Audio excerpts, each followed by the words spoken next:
They won't ride with the slime. Ride with the slime. So what's up, guys? Today we will be changing out this motor mount. As you can see, it's kind of bad right there. I think it's about time to get that one on. Get that out of there. So we have the car jacked up on a block. We got the motor elevated a little bit to release some of this pressure. And according to the manual, A, B, and C. So then you got A. Oh, what's supposed to happen? But you got A, and then you have B, and C is gonna be like underneath. Once we get up in there, I can feel it, but I just can't see it.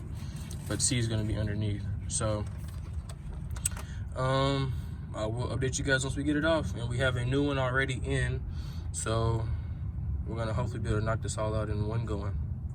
All right, guys, just a quick little update. Once you get the bolts out, this looks pretty horrible. I'm not even gonna lie to you, man. This thing looks, it definitely was time for a new one. Something just fell. Uh-oh.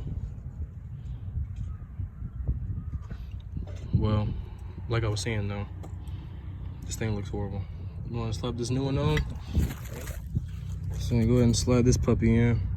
I just need something to get him back on the road. All right, guys, so we replaced it, and the hardest part is just lining this middle bolt up so that you can get it to go through all the way. But it's actually pretty simple, just A, B, and C. And then we're putting it back together, just the reverse order, the bottom one, then this one, and then line it up and just slide it right across. I try using my camera to see through the other side. But yeah, once you get that top one through though, then you're all good to go. And that's it.